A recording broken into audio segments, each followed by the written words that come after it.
실전 매매 최고 수익일 이종복 전문가입니다. 전문가님 안녕하세요. 예, 안녕하십니까. 이종복입니다. 네, 오늘 목요일장 양대 지수의 하락폭이 거세게 나오고 있습니다. 오늘 다시 한번 또 크게 하락하는 모습, 특히 코스닥에서 2% 낙폭인데 그래도 장중에 낙폭을 줄이는 모습을 기록하고 있습니다. 대부분 약세이고 또 급락 나타나는 종목들도 있는데 하나마이크론 지금 반등 시도하고 있고요. 레인보우 로보틱스 제한적인 하락세, 외국인은 선물의 매수세를 보여주고 있는 모습입니다. 오늘 장 특징 말씀해 주시죠. 해외 시장 급락, 국내장 급락입니다.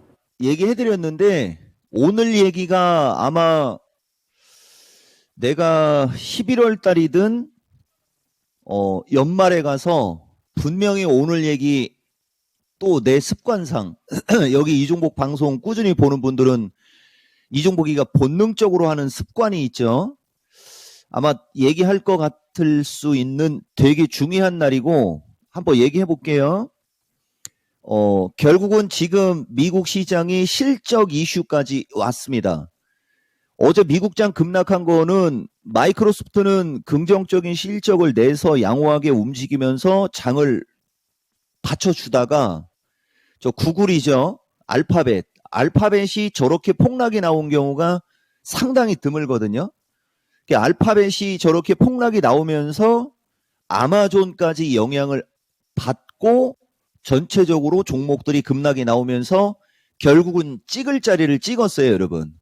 나중에 시간 되면 얘기해 줄 수도 있지만 지금 화면에 여기 보면 내가 여러분들한테 이 그림을 최근 한 2주쯤 직전서부터 아마 이 그림이 중간에 새로운 그림이 들어가 있었을 거예요. 기존부터도 이 그림은 많이 보여줬었고, 그러니까 결국 지금 해외 증시는 이 나스닥은 전체적인 해외 증시의 기조로 봤을 때 이 자리를 빨리 찍었어야 되는 거거든요. 그러니까 이 자리가 원래는 8월 달에 여기 9월 20 며칠 타이밍 이쪽 자리에서 이쪽으로 밀렸었으면 훨씬 더 좋았었을 거예요.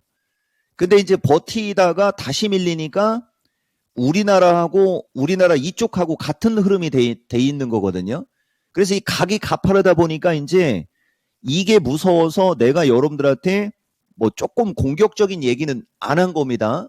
다만 나스닥도 결국은 14,300짜리로 왔고 여기서 조금 더 밀리게 되면 원래 이게 정수는 밀리는 김에 14,250 플러스 마이너스까지 밀리는 게 더 좋거든요. 어제 거기까지 밀어버리는 게 원래는 더 좋았었을 거예요. 아직은 여지는 남아 있습니다. 나스닥은. 그렇지만 어쨌든 저랬고 그 다음에 어제 그 전쟁 얘기 또 좀 나왔어요. 근데 전쟁 얘기가 처음에는 좋은 기사로 나온 것처럼 들렸는데 조금 더 지나니까 뭐 조금 더 전쟁을 좀 뭐 체계적으로 하려고 했든 뭐 했든 준비를 더 완벽하게 하기 위해서 당장 안 들어간다. 지상군 투입 안 한다. 이런 기사로 바뀌면서 분위기가 다시 확 바뀌어지고 막 정신 없었다. 얘기가 정신 없었다는 얘기예요. 그러니까 이게 우리 충청도 용어로 얘기를 하면 지금처럼 얘기해 주는 거고 되게 디테일하게 얘기를 해주죠. 결론은 정신없이 변동성 컸다. 그게 결론입니다.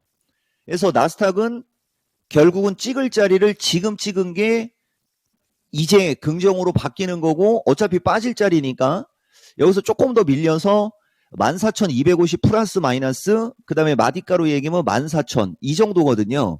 어제 한 방에 300 후반 정도 빠졌으면 그 자리는 이제 한 방 남은 거고요. 일자도 거의 다 찼고요. 우리나라는 중기 변곡점이 3일 전에 끝났는데 나스닥은 중기 변곡점이 추가적으로 한 이틀 정도, 그죠? 한 이틀 정도에서 길면 4일 정도가 남아 있는 거거든요. 그러니까 주식시장은 앞으로 이틀에서 4일 정도는 추가 변동성이 나올 수 있다까지도 알아들어야 돼요. 근데 말하면서 이런 거 하나부터 열까지 다 얘기하면은 시간 부족합니다. 우리나라는 그러다 보니까 선별적 종목 흐름이다라고 얘기를 할 수 있는 거죠. 여러분들한테. 아마 이 방송 자주 들은 분들은 선별적 종목 흐름이라는 얘기는 아마 처음 들어봤을 거예요. 이게 급락장이다 보니까 이런 일이 벌어지는 거죠. 근데 지금 이게 장이 급락장이고 유독 약한 섹터가 있어서 그렇지 다른 섹터는 그렇게 약하지 않았다. 뭐 이런 얘기도 좀 했어요, 여러분. 대표적으로 반도체에 하나마이크론도 지금은 적극적으로 하면 안 됩니다. 밀릴 때는 적극적이지만은 올라갈 때는 좀 거시기 한데 보다시피 하나마이크론 오늘 지수가 폭락이 나오는데도 버틴기죠. 이쪽이 버틴기면은 주성이서부터 이쪽도 버티는 힘이 강해요, 여러분. 그래서 이게 이제 이걸 갖고 있는 사람들한테는 좀 거시기 하지만 없는 사람들 입장에서는 이게 난감한 거죠. 차라리 지금처럼 지수가 급락하고 지수가 약할 때는 그냥 같이 쭉쭉 빠져주면은 그죠? 사고 싶은 사람들 이쪽에서 사고 그러면 편한데 주식이라는 게 그렇지가 않아요. 다만 어쨌든 이러한 급락장에서도 움직임이 양호한 종목이 있는데 이게 반도체 섹터라는 거. 그다음에 로봇도 지금 레인보우 플러스로 돌지 않습니까? 또 다시 개파락의 양봉이 나오니까 모양이 또 예뻐 보이는 거예요. 다만 모양은 예뻐도 매수세가 들어와야 주가가 세게 가는 거지 매수세가 들어오지 않으면 적게 하락하는 거지 세게 가지는 않습니다. 다만 선별적 종목 흐름을 지금 이야기하고 있어요. 그 다음에 2차 전지도 마찬가지로 약한 거는 약하지만은 오히려 지금 2차 전지과도 이건 특징입니다. SKC라든가 엔캠은 여전해요, 여러분. 오히려 주변주, 장비주가 하방 경직성이 좋거나 얘들도 결국은 먼저 빠진 거고 2차 전지가 급등을 할 때 적게 올라간 쪽이거든요.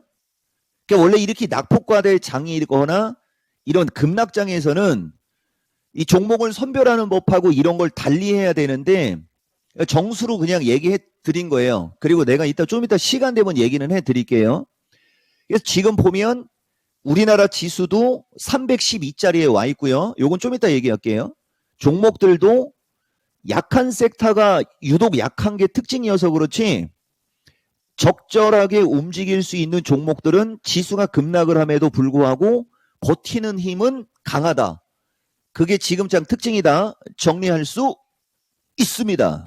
네, 중기 하락장의 변곡점 구간에서 이 매일매일 실전 매매 최고 수익일 시황이 중요해지고 있는데요. 선별적 종목 흐름 오늘장 특징 이렇게 말씀을 해주셨습니다. 거의 처음 나오는 용어라고 하셨는데 급락장의 특징이라고 보시면 되겠네요. 반도체 잘 버티고 하고 있지만 이제 따라가는 건 아직은 아니고 올라가는 걸 따라가는 건 아직은 아니고 배터리는 또 먼저 크게 하락한 주변주들 버티는 힘 주목되고 있습니다. 오늘장의 투자 전략 어떻게 세울까요? 지금도 마디가로 얘기해 드리는 거예요. 315 돌파 312 지지 체크인데 지금 312가 깨졌지 않습니까? 저 지수 때하고 자리가 중요해서 그래요, 여러분. 지난주가 아니고 이거 전에는 317에서 320이 연속적으로 나왔고요. 320자리를 얘기하는 겁니다. 지금서부터는 아마 315가 연속적으로 나올 거예요, 아마. 그게 다 이유가 있는 건데 좀 이따 얘기하고 어쨌든 오늘 당장으로는 종가로 가면서 312.5 위쪽으로만 올려줘도 돼요. 이 시장의 특징으로 얘기해 드리는 겁니다. 그리고 이제 지금부터 추세 패턴 중요성 얘기해 드릴게요, 여러분. 내가 여러분들한테 이 파생 얘기 좀 하면서 외국인들이 콜옵션하고 뭐 이런 거 좀 있었던 거 얘기해 줬어요. 아직도 안 변하고 있거든요. 그러니까 이게 희망 고문을 하는 게 아니고 정수로 내가 실력 발휘를 하고 있는 겁니다. 지금 여러분 이 외국인들의 옵션 포지션하고 외국인들의 누적 선물 매매 규모로 봤을 때 얘들보다도 더 나쁜 얘기를 할 수도 있지만 어쨌든 3조 7천억, 3조 8천억까지 갔다가 지금 살짝 줄이고 있는 모습이 나오고 있거든요. 그 다음에 옵션의 가격은 변동성을 우리가 알아보는 바로미터입니다. 옵션의 가격도 지수가 급락함에도 불구하고 오히려 풋옵션이 강세를 주지 않고 적정 수준이거나 조금 더 약해요. 내가 이 얘기도 9월달하고 8월달하고 그 변곡점에서 가끔 얘기해주는 얘기인데 지수가 많이 빠졌어요, 여러분. 그리고 환율도 1340까지 왔다가 1340까지 왔다가 지금 환율이 다시 1350으로 올라가지 않습니까? 이 결정적인 순간에 이 어떤 그 네크라인, 그죠? 예, 여기서도 1340을 확 깨고 내려왔어야 되는데 1340을 확 깨고 내려오지 않으니까 다시 올라가듯이 옵션의 가격 구조와 이런 요인을 봤을 때 지금처럼 지수가 급락을 하게 되면 원래 풋옵션이 콜옵션에 비해서 상당히 강한 가격을 줘야 되거든요. 근데 강한 가격을 주지 않는 것으로 미루어 이게 변동성이 크고 약세장이라 이게 대응을 하기가 어렵고 이래서 그렇지 기존에 어쨌든 들어가서 손실 중에 있거나 아니면 내가 베팅을 하려고 하는 사람들 입장으로는 이미 고점에서 쭉 밀렸으니 여기서 뭐 추격 매도나 손절매 의미 없음. 비중이 30%권 이하여야 되는 거예요. 종목당. 그 다음에 이제 매수하려고 하는 사람들은 기회다라는 얘기가 반복적으로 나가는 거예요. 이게 그냥 원래 매갈이 없이 위험한 장이고 막 매갈이 없이 무서운 장이면 이종복이가 지금 얘기했던 것들이 안 좋은 쪽으로 나가야 돼요. 그러니까 버티는 종목도 없어야 되고 저쪽에 급락하면 다른 쪽이 급락하고 그쪽이 급락하면 버텼던 쪽이 또 급락하고 막 이렇게 나오면서 옵션도 풋옵션이 되게 강세를 주고 뭐 환율도 폭등을 하고 막 이런 식으로 돼야 되거든요. 근데 지금 그게 아니라는 거죠. 이 부분을 여러분들한테 지금 이야기하는 거고 이제 미국하고 우리나라가 같아졌어요. 네, 이거 하나 보여줄게요, 여러분. 이종복은 항상 얘기하지만 이게 먼저 얘기를 다 해줍니다. 여기 지금 보면 10월 13일 날 미스터 진단에서 준 전략이고 내가 원래 방송을 지금 이걸 갖고 방송을 하고 있는 거거든요.